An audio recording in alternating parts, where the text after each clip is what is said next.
Hello everyone, it's Bella and welcome back to my channel. Welcome back to another Unsolved Mystery video. I really hope that you guys have been enjoying this Unsolved Mystery week in the spirit of Halloween. And if you have, please make sure to give this video a thumbs up for me. Don't forget to also comment down below any suggestions you have of cases you would like to see me cover. I am so open to suggestions and would love to do the cases that you guys want to see. So make sure to comment that down below and let's get into it. So in today's video, we are going to be talking about the murder of Blair Adams. On the morning of July 1996, 31-year-old Blair Adams was found by a few strangers in a parking lot in Knoxville, Tennessee, half naked and beaten to death. Blair was from British Columbia and he worked there as a foreman for a construction company in Surrey, which he was not only really good at, but he also really loved his job according to everybody around him. Everyone that knew him said that he was a really hardworking guy. He was always optimistic, always happy, and just generally liked by everyone that he knew.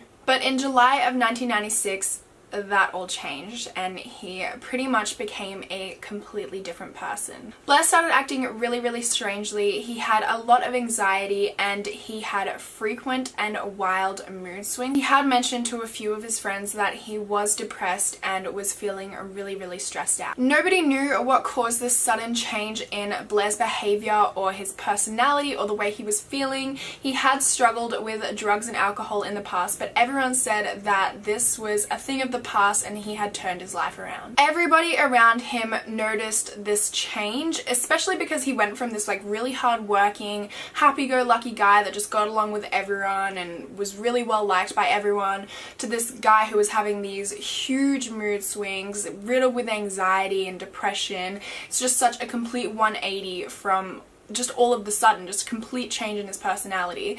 So everybody noticed, especially his mother, who asked him what was wrong, which he replied, "I don't think I should tell you about it," and then didn't say anything more about it, which is really sketchy. Like that, I would be so concerned if someone said that to me, like, "I don't think I should tell you about it. Like, what is going on? Tell me what is going on." And that is all he said. That's all the information she got. On Friday the 6th of July in 1996, everything seemed to have just become too much for Blair, so he went and got all of his savings out, which was about $6,000. He then went and emptied his safety deposit box, which had thousands of dollars worth of jewelry and gold and platinum, and just wiped it all. So he got the $6,000 out in 3 different currencies. He got it out in Canadian dollars, American dollars, and also German. He packed all of it into a green duffel bag. He also bought a black fanny pack to put all of his like gold and jewelry and stuff inside, and he also bought a black bag to put all of his documents and receipts in. 2 days after he did this, he went to the Canadian-American border to try and gain access into the US, which he was denied because of this massive amount of cash that he had on him. Also, he was a single man, so he kind of seemed like a drug mule. And then he also returned to the border again on foot to try and gain access, but once again he was denied. The next day, on Monday, Blair went to his work to quit his job and he asked for his last paycheck. He then went and spent $1,600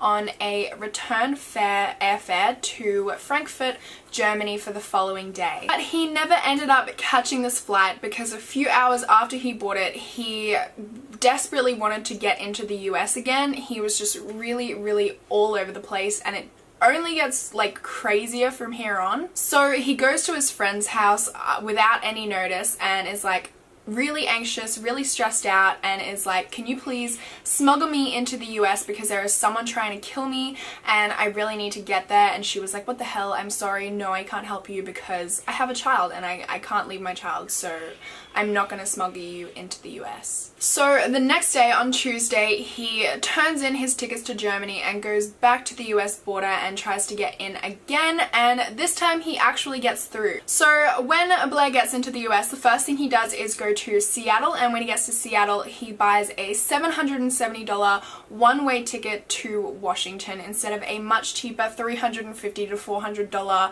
return fare, which even if you weren't returning, it still makes more sense to buy the ticket that is half price and then just not get on the plane back because it's literally half the price.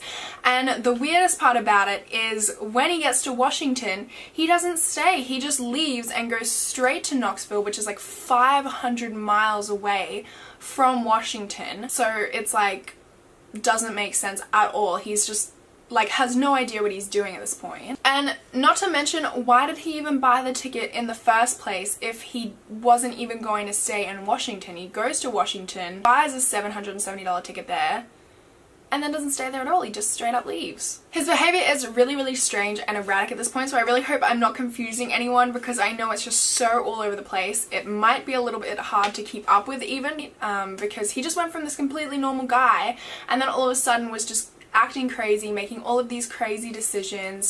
So anyway, when he gets to Washington, as I said, he went straight to Knoxville, which is like 500 miles away from Washington, and when he was in Washington, he hired a white Toyota Camry to make the drive to Knoxville. Blair was then seen at a gas station at 5:30 p.m. on Wednesday. So while he's at the gas station, and this is the weirdest part to me, and it's only going to get weirder, this specific part, when like it gets further into the case. It's weird now, but it's gonna get even weirder.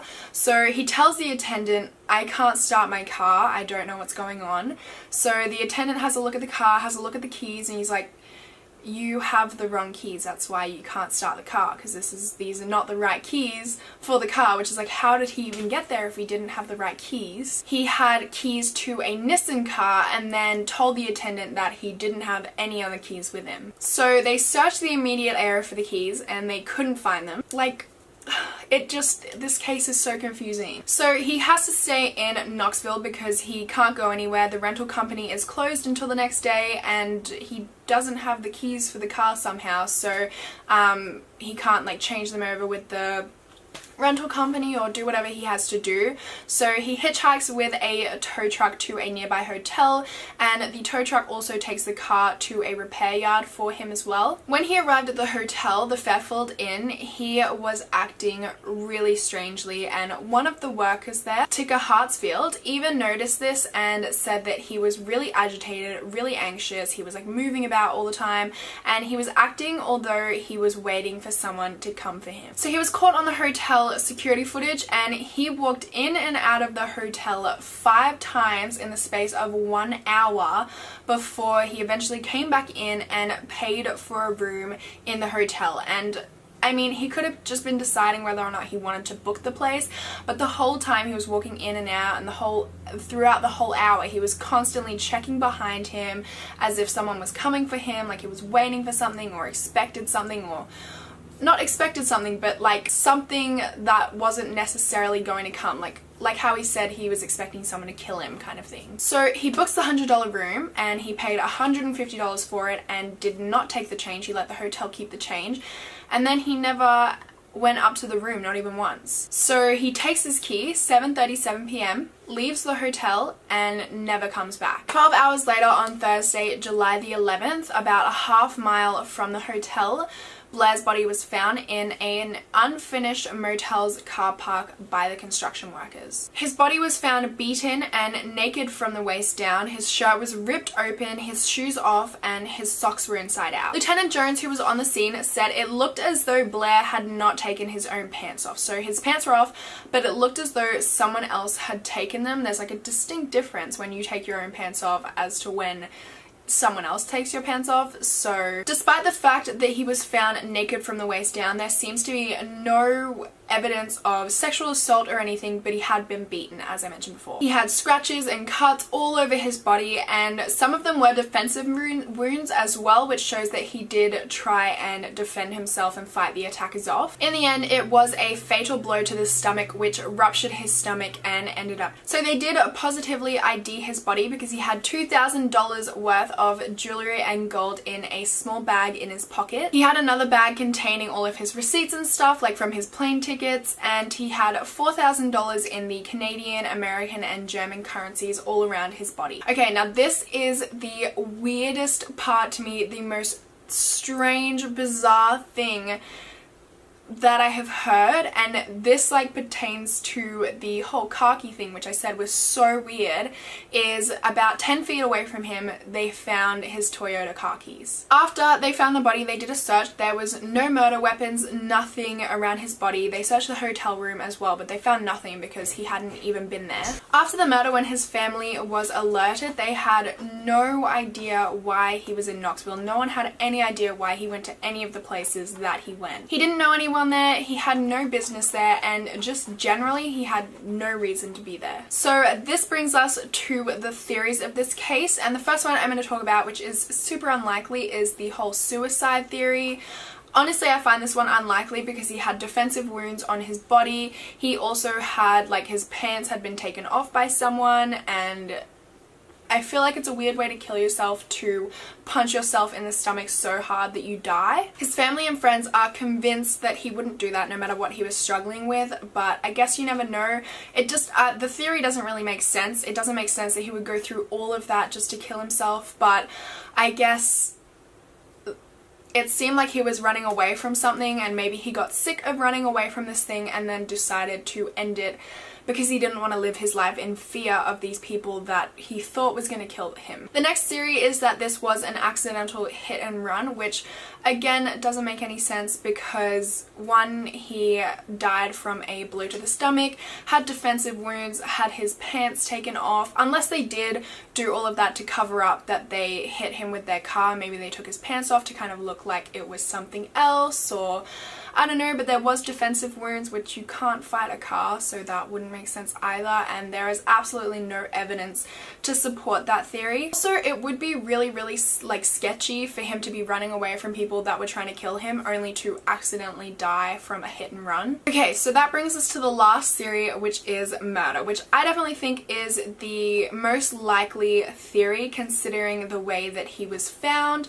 It definitely couldn't have been a robbery, which was one of the theories. I'm not even going to get into that because all of his money was found like around him, which is like if it was a robbery they would have taken that money. There's no way to determine why someone would want to murder him or what the motive was behind it because no one has any idea, and when he told his friend that he thought someone was going to kill him, he didn't mention why, he didn't mention who, he didn't mention anything about it. No one has any idea about this either. The only person he actually mentioned this to is that one friend he asked to smuggle him into the US, and she probably just thought it was because he really wanted to get into the US and he was like using it as an excuse to guilt trip her, but other than that there's no one has any idea who could have wanted him dead. Sexual assault was another possible motive for the murder, but as I said, there was no evidence of sexual assault despite the fact that his pants had been pulled down, and there was no evidence of sexual activity either. It was also suggested that this was to do with the drugs, which I personally believe. No one around him thinks that he was involved in drugs or any of that kind of stuff anymore.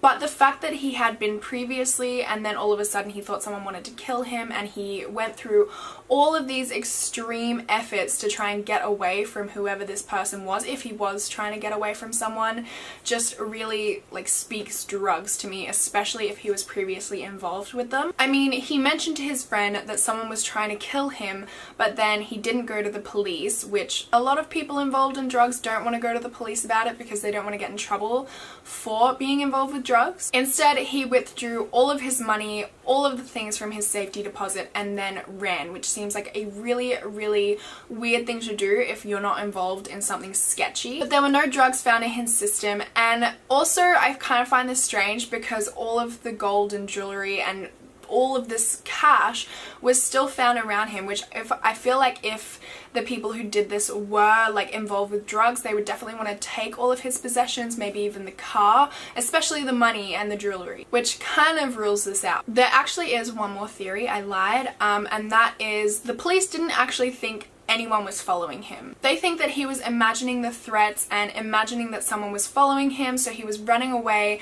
because of his own mind to get away from his own imagination, and then he ended up dead anyway. It's possible that he was running due to some sort of mental illness, maybe schizophrenia. It is a very late onset at 31 years old, but it is possible. Maybe he did get back into drugs a little bit or did try them out and it just onset some sort of mental illness or something in his brain. His family did also have a history of mental illness, and I don't know if you guys have seen my video about Elisa Lam and her death. I will link it below if you haven't, but it kind of reminds me of that kind of thing. I spoke about the same kind of thing in her case, where I think that she was suffering from schizophrenia and ended up killing herself because she thought that she was running from someone and she thought that someone was trying to kill her. Based on his delusions, he could have gotten a fight with a random person or just some random people in the street that maybe he thought were following him, or maybe he just started acting